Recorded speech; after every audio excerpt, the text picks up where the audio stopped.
We're talking about things like breaking generational cycles of poverty. I will absolutely be voting in opposition to it. Two state lawmakers who grew up extremely poor but became success stories are now on opposite sides of a bill that would create a trust fund for babies born into poverty. There would be huge winners and losers. I don't think people should just rely on luck in order to get out of their circumstances. The Washington Future Fund is designed to close the wealth gap for children born on Medicaid, to help pay for education, a new home, or starting a business when they turn 18. Should lawmakers support the proposal? We are dealing with issues of persistent poverty. Our panel of experts weighs in. This is not a real trust fund in the sense that most people think of. The push to fix intergenerational poverty statewide. Next on City Inside Out.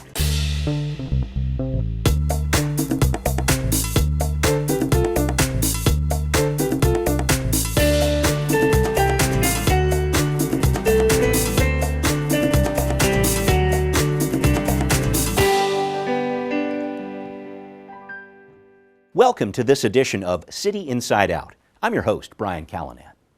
A new plan for baby bonds has come to life in the state legislature this session. The proposal would create trust funds for children born into poverty in Washington that could be used in adulthood for education, home ownership, or starting a business. The bill's sponsors say this measure would help break a cycle of generational poverty and prevent people from needing to rely on state assistance in their later years. But opponents are concerned about how the plan would be funded in the long term, and they're worried these baby bonds might not actually get to the families who need the most help. I'm recommending a yes vote on this amendment. Senator Yasmin Trudeau may be in her first term in the state legislature, but she's lived through enough challenging experiences to last a lifetime. People can dismiss the issue in a lot of different ways, but when they look at me, there's not a lot that they can argue with. Trudeau, then activist Yasmin Christopher, when she spoke to the Seattle Channel 9 years ago, came from Bangladesh to the U.S. with her mom and several other relatives in a human trafficking situation in 1988. We struggled. We struggled a lot. That struggle is the driving force behind her work as a lawyer in advocacy and public policy, and the reason behind her sense of urgency this session as the newest state senator from the 27th District in Tacoma. Which is to use my lived experience to really hopefully change the trajectory of other folks' lives. Trudeau is the lead sponsor on Senate Bill 5752, the so-called baby bonds measure. Apple Health covers a wide range of services. If it passes, the bill would establish a $3,200 trust fund for each child born under Apple Health, the state's Medicaid plan serving low-income families. The fund, administered by the state treasurer, would be invested, and a sum of $10,000 to $15,000 would be available to those kids when they reach age 18 and up to age 30. Upon completion of a financial literacy class, the baby bond holders could use the money on post-secondary schooling, home ownership, or starting a business. National studies show 42% of children born poor stay poor as adults, and Trudeau says it's time for a change. We're talking about things like breaking generational cycles of poverty. We're talking about the importance of financial stability.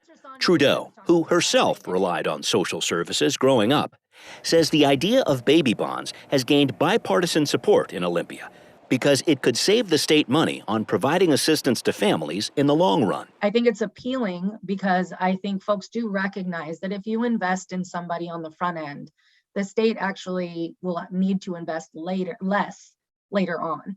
But not everyone in the legislature agrees. So this time I will absolutely be voting in opposition to it. Representative Michelle Caldier, the ranking Republican from the 26th District in Port Orchard, lived through a traumatic childhood as well, with a mom trying to raise 7 kids on a waitress's salary. We were very poor, and I was also in foster care. She entered the foster care system when an abusive stepfather came into her family's life. It was awful. It was absolutely awful. Caldier worked through her experiences to become a dentist and legislator, and says baby bonds, while well-intended, do not provide an answer to poor families in our state. The way that it's set up doesn't necessarily target the people that I believe that the treasurer really wants to target. Caldier says she would not have qualified for baby bonds when she was born because her mom was not on Apple Health. But Caldier's own daughter, also born into poverty, but now a college grad, would have, according to 5752. even though she doesn't need the help. And I don't trust that system as to what that will look like in the future. Caldier is also concerned about how the bill is funded through the state operating budget.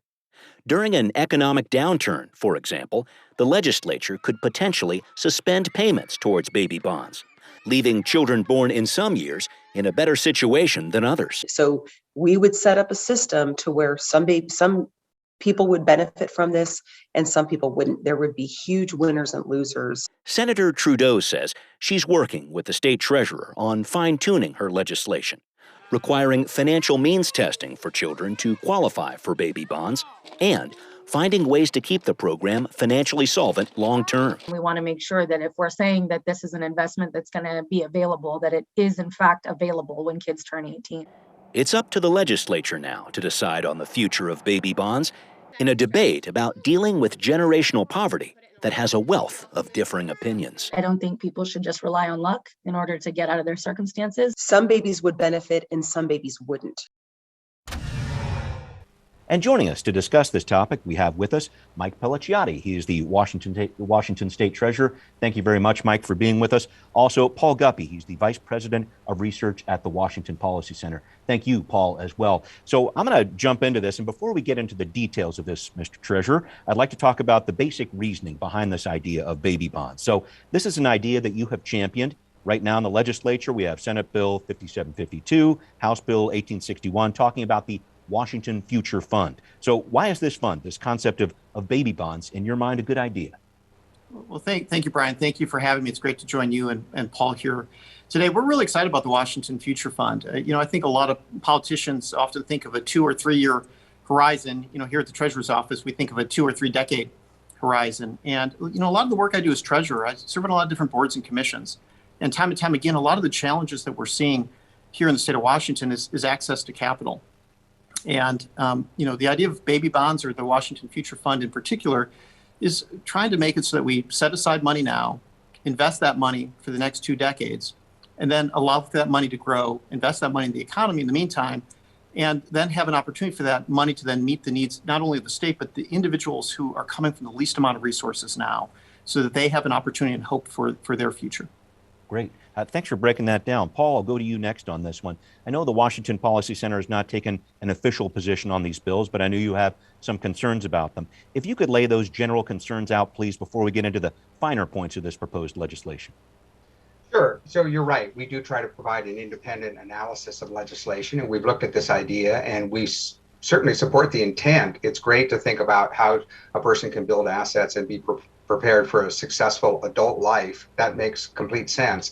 Our concern with this particular mechanism is that it's a government-run program. So the individual, it's not a real bond in the traditional sense of an asset that you own or that the family owns. Instead, it's a government-run program, which then entitles a person to apply for funding at age 18. I'm sure we'll get into that. But that's our primary hesitation about it, is that it's not actually owned by the family or the individual. It's not an asset. It's a government program to which you would be entitled to a benefit at some point. And that creates a problem to us. Okay. And we will pull apart some of those issues there. And Mike, if you could hold on that thought for 1 second, I wanted to make sure I got one piece out of the way just to help people understand that are watching this. Making sure that baby bonds do what they're supposed to do, helping people out of generational poverty. I talked with Representative Caldier. She brought up her own example in our setup piece here. She would not have qualified for the original version of this bill when she needed it. Her mom was not on Apple Health, but then Representative Caldier herself was on Apple Health and had a daughter who would have qualified. Follow me here. So her daughter is now a college graduate, has family support, and doesn't really need that money. I just wanted to get to this question here. How would you make sure that money from the Future Fund goes to families who need it the most? Sure. Well, no, it's a great question. And, one of the things that's important is that we are dealing with issues of persistent poverty, so that we're addressing those who were facing and had limited means at birth, and then continue to, when they are eligible, to claim that as a beneficiary. Our Constitution actually requires that for any gift of public funds that's provided, but it's also important as a part of this program that we're focusing on that compelling government need. And so there is a means test on the front end that you identified, but we also have what's called a means test, or essentially a determination of financial hardship before someone is able to claim those funds, the actual beneficiary claims that fund, so that we can make sure the money's going to those who most need it. Got it. And if it didn't end up going to that person who was born into the program, where would those dollars go? So the way we have it set up is that it would ultimately come back into the program. So it develops more self-sufficiency of the program. We recognize, even though we have a well-defined universe of those who would be eligible on the front end, not everyone's going to claim it. Some people are going to leave the state. Some people might not be eligible for it based on not facing financial hardship. And then ultimately that money would be put back into the program to make it more self-sufficient. Got it. Okay. Thank you for breaking that down. Paul, I'll go back to you here. I know in talking about a lot of these different issues and the solvency of funds like this, we've been talking over the last few weeks. I know the legislature has too, about the long-term care program in our state that's having a number of different issues right now. I want to start with you on this one, Paul. Are you concerned that the future fund would not be solvent in the long run, or what's your concern about that?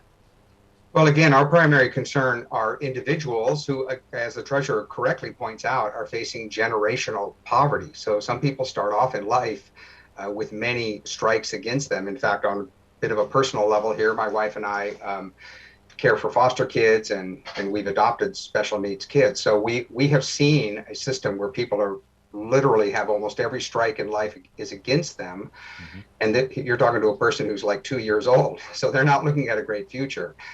So the treasurer is trying to address that, which makes sense. Again, our concern is that this is not an individual benefit that is protected for that one person. It's a general program. You correctly point out that the legislature has already run into problems with the long-term care entitlement, which as a separate issue has turned out to be very unpopular. It has a stiff payroll tax associated with it, which is different. But here's a massive entitlement program that the government can't even get started. And then here's this other idea. So again, our main point would be to find a way for this benefit to be first attached to the individual that needs it, and second, to be privately owned or somehow something that can't be taken away. I'll put it that way. And that way, the individual who you're trying to help doesn't have to worry about whether the government is solvent or whether the legislature changes their mind in the future. That's the important part about this assistance. Okay, thank you for that. And Mike, maybe you can respond to what Paul's talking about here with regard to some of the concerns that have come up over long-term care. Do those apply to the future fund here in terms of how it looks going forward? And then this whole idea that Paul was bringing up too of trying to tie that benefit directly to the person rather than having a government program. Some thoughts on that, please. Sure. Well, the Washington Future Fund is very different than some of those other programs that were just mentioned. As Paul was hinting at, is that the other programs you mentioned are a tax and then a guaranteed payment on an individual account. And so actuarially, you have to get to that number. And there are a multitude of challenges with some of those programs, including the fact that the constitutional amendment didn't pass, as well as obviously people opting out of that, which doesn't allow for them to meet the promise that was made related to that. This is a fund in which money is being put aside and then just being invested. And so whatever that dollar amount is when it accrues and when it's claimed is that dollar amount. You're not getting to a certain amount. There's no tax involved. It's simply an investment, the same type of investment that families of means are able to provide to their kids or grandkids when they're born. But we have obviously, half the people here in the state of Washington through Apple Health who don't have that access. What I will point out in response to your question is, one of the reasons we have not set up individual accounts as a part of this program is for two main reasons. One is it will make sure that there is not an asset that then applies to the individual that would deny them the benefits that they otherwise should be receiving throughout their childhood. We don't want in any way impair their ability to receive benefits that they should be receiving. And then also, it very much keeps administrative costs low. I think that's been one of the challenges with other programs as well. By creating a fund, we have a well-defined universe of those who are eligible. We know that universe, it exists, and we don't have to manage individual accounts, which get very expensive. And I see that with the range of the funds or range of the accounts that I'm responsible for managing as treasurer. A lot of those administrative costs really take away from the money going to where it should be going. Mike, can I stick with you and just clarify a point here? You brought up, and I've talked about the long-term care fund for the past couple of weeks here. We've covered it on Seattle Channel. As I understand it, that fund, those monies were supposed to be involved in or invested in the stock market. There was a constitutional amendment that was needed to make that happen. From what I understand, with the future fund, this is money that would also be invested in the stock market potentially. Is a constitutional amendment needed for the future fund as well? It's not required. Certainly, the fund can grow simply by investing in government bonds, which is available without a constitutional amendment. Right. But it's all about the potential for growth. And obviously, in the same way grandparents put stock aside for their kids when they're born, These children should have that same opportunity. I do think the public will react differently to this than as it would apply to the Long-Term Care Act. I think there are a lot of folks who really wondered why stocks were involved with long-term care. I think that raises some concerns, especially for older folks who are worried about that type of investment than the idea of stocks for people who are newborns and for their future. Okay. Any concerns about the volatility of the stock market? I know that's always a piece of this when it comes to this fund. Well, I'm always thinking long-term, but Yeah. the beauty is this money would not be even touched for 2 decades. So you don't have those same liquidity needs that even you have with pension funds, where you have to be making regular payments. You can be writing investments in the long term and really maximize and ride any dips that take place over that period of time. Okay, thank you. Paul, let me jump back to you here. I just wanted to make sure we talked about this whole concept of a trust fund that would be protected.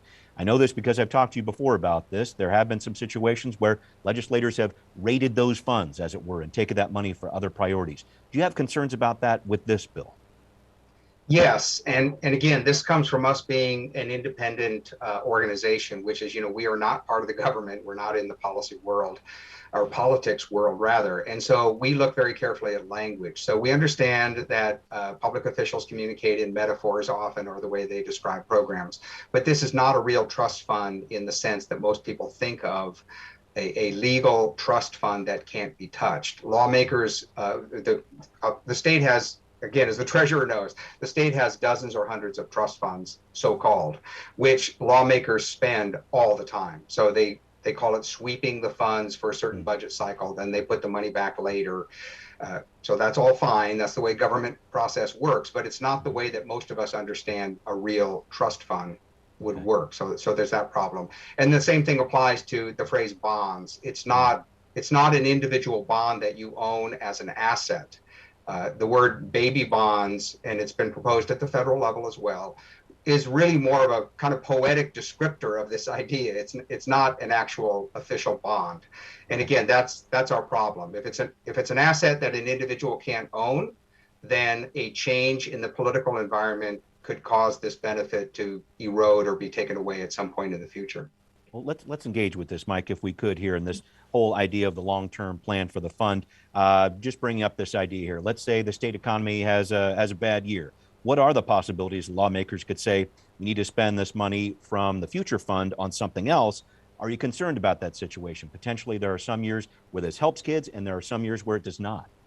Yeah, well, look, I think Paul raises a good point. It's one of the concerns that I have, and we've done everything we can in the way we're framing it now to not allow that to happen. I do think that there's an opportunity in the future to put forward a separate constitutional amendment to actually have the public limit the legislature's ability to raid this particular fund. That is something that I think is worthy of discussion. Now, I do think that unlike other funds, if we're talking 10, 15 years from now, that the legislature was thinking of raiding this fund, I think you're going to have 13 or 14-year-old kids who are really optimistic about their future, who are going to communicate very clearly to the legislature, don't do it. Okay. I think, and that's part of the hope I have as well, that, while the legislature has the legal ability to do what it wants to in the future, that the public would not allow that to happen. Okay, thank you. That's an important guardrail there for sure. Paul, I'll jump back to you here. I want to talk about, let's say Washington Future Funds, let's say this measure passes, $3,200 investment per child born into Apple Health. That fund would pay off with an estimated $10,000 to $15,000 starting at age 18 up to age 30. Just breaking down some of the details here. After a financial literacy class, the money could be invested in secondary education, home ownership, starting a business. Do you have an issue with those 3 options? Do you think this should go towards education? I know you've written a lot about that too. Some thoughts about this? Well, no, we agree with that. And I read the bill carefully, and Yeah. it does have that direction. Financial literacy is, especially for high schoolers, for example, is very important as they move towards independence. So that's kind of our underlying point. And I think we agree with the treasurer about this, is that education and financial investment is about preparing young people to be independent, contributing citizens in the future and be part of our communities. But that's the hesitation we have about this particular idea. There are proposals to create, for example, an education savings account, which other states have, that begins when a person is 5 years old. There's a bill in the legislature right now which would give a $10,000 education scholarship to every person who's between the ages of 5 and 18 for education. Mm-hmm. So that's an investment that begins to work right away, number one. And number two, the scholarship goes directly to a family, which they then control. So again, and it can't be taken away. And it must be used directly for education. So that's a kind of parallel idea, but again, it has this element of helping individual families rather than creating a central government program. Thank you for that. And Mike, I'll just jump to you on this one, this idea that maybe education should be the primary goal of a future fund. Some thoughts about that? Well, I think the primary focus of our fund is empowerment and giving folks the opportunity when they become young adults to figure out the best way to grow wealth for their future. And there's no question education is key. But what's good about this program is people can still have educational attainment through other scholarships. And then when they whatever that education is, either trades or through other higher education opportunities, that they can then have this fund available to start a small business or use this fund to put a down payment down on a condominium and have that access to wealth that otherwise is being denied to so many people. Okay, thank you for that. Mike, let me stick with you on this one because there's another concern that I've thought about with the Future Fund, this whole idea of giving somebody a lump sum of money at age 18. I happen to have an 18-year-old daughter, and I think of her and put her face on this one. Maybe that person not having the best idea on how to spend it. Apologies to my daughter, but I had to put that out there. And I understand there's a financial education requirement. And yes, the money can only be spent on certain things. But I'm trying to figure out what kind of paperwork, what kind of process do you expect 18-year-olds to go through to get this money and spend it? Well, a couple, and actually Senator Gildon, who is the ranking member on the committee, the policy committee this went through, actually added some amendments that I think would address some of the issues that you're raising. And one of the things that currently exists in both the House and the Senate bills is actually a direct distribution of the money to the recipient entity. So in other words, the money would be going directly to the educational institution or directly as a part of the down payment or as a part of a small business grant. And so it's not that someone's getting a check, it's that they're getting capital that can be used to these opportunities for empowerment. Got it. Thank you very much for that. Paul, let me go back to you, and I want to broaden the discussion here if I could. You've proposed some different ways through the Washington Policy Center to help families in poverty in our state. And I know you've brought up this idea of cutting the sales tax. It's been talked about in Olympia quite a bit. If we could broaden this a little bit, let's talk about that idea and what impact you think it might have here. Yeah, so this is a different approach. What the Secretary is proposing is direct targeted benefit. And we understand that. The thing I mentioned before about cutting the sales tax is the whole idea of helping everyone who's in poverty or low income and working families across the board. So there is a bipartisan bill, which is SB 5932, introduced by a Democratic senator, which is very clean and straightforward. It would reduce the state sales tax rate from 6.5% to 5.5%, which would instantly benefit everybody in the state, but it would also redress the regressive nature of a sales tax. People at the lower income level receive far more benefit when the overall price of living, when rent and inflation go down, or just the cost of getting through the day goes down, because so much of their income is spent just on daily needs. Okay. Whereas upper income people, of course, they would get the lower sales tax too, but it's less important to them. It has more benefit for the lower income scale. And that's to address this question of poverty, so that people can keep more of what they earn and use that for raising kids, education, or addressing things that the Treasurer's bill is also directed to. Well, thank you very much for that, Paul. And Mike, let me jump back to you and talk about this, because I know there's been plenty of talk about cutting sales taxes in Olympia, and I'm certain that you're paying attention to that. Bipartisan support for those bills, by the way. Do you think focusing more on that way of helping the poor is the better approach than the Washington Future Fund, or some thoughts about this? Well, look, I mean, I think there are many ways the legislature can help alleviate poverty in our state. And obviously, I think this is the bill that we've put forward is an important means to accomplish that. Obviously, look, I certainly agree that we have a progressive tax system here in Washington. I think things that can be done to fix that are all for the good.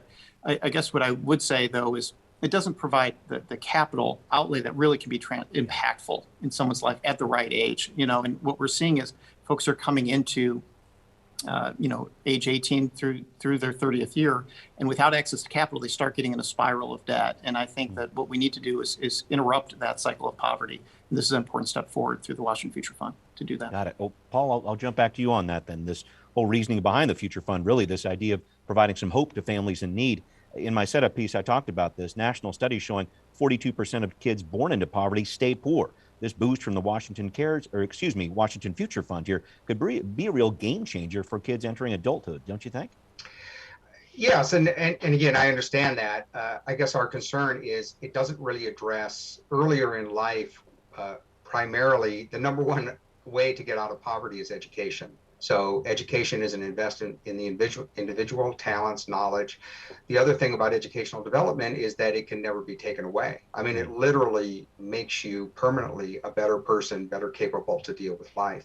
And that's why individual assistance to a family earlier on is an idea that we support. Again, there are different forms, education savings accounts, individual assets that can be provided from public sources that help prepare a person for life. And I agree, when people enter adulthood, one of the number one traps, and we've dealt with this with the young people that my wife and I have helped, is debt. So credit card offers just start appearing. Yeah. And for a young person, it's very easy to start getting into debt, and it's important to train people about how to avoid that. Got it. Credit cards is a whole other show, Paul. Hold that thought, though. Okay. I know my daughter's going to be dealing with that, too. I do need to wrap up here. 30-second version, if you could, Paul. What do you want state legislators to be thinking about as they consider the Washington Future Fund? Well, really just two things. One is, as I mentioned before, overall tax relief that can help working families across the state. That would help people in poverty. And number two, to consider ways, whether through this bill or another vehicle, of giving individual assets to low-income families that they can own and control and build for the future. That would be our preferred approach. Got it. Thank you very much for that. Mr. Treasurer, I'll let you finish things here. As you know, it's a fast and furious legislative session that's supposed to wrap up in the second week of March there. What needs to happen over the next month to make the Future Fund a reality? Well, first of all, thank you again, Brian and Paul. It's great to join you today. I mean, look, we have to just keep the bill moving. It's in the fiscal committees right now. We hope to get it out of one of those fiscal committees and keep it on track. What's exciting to me is just looking back, if this had been done 20 years ago, think of what it would be like right now for those 18-year-olds, 20-year-olds to have access and know that they have access to education, know that they have access to maybe start a small business or property ownership, and how impactful that would be for millennials right now. I think it's also just critical that a lot of these systems that are in place will only continue to be successful if people buy into it and believe that it's for them. And if a majority of the people in the state don't have access to these institutions, people are going to start questioning these institutions. And it's important now that we're thinking long-term to maintain these institutions while also giving people access to capital and opportunity. Great. Thank you both for your input here, and we will be right back. What are people saying on social media about the proposal to create baby bonds for low-income children in Washington? One person writes, "Great work, innovative strategy using baby bonds to break the cycle of poverty." Another says, "Why are you fixated on non-reparations solutions to closing the racial wealth gap?" We'd like to know what you think. Send us an email at contact@seattlechannel.org or find us on Facebook, Twitter, and Instagram. Coming up next week, revisiting police reform efforts. Last year, state lawmakers passed more than a dozen police accountability measures. Critics are concerned the new guidelines over officer tactics and de-escalation are hurting public safety. We take a look at Olympia's efforts to police the police on the next City Inside Out. I hope you can join us.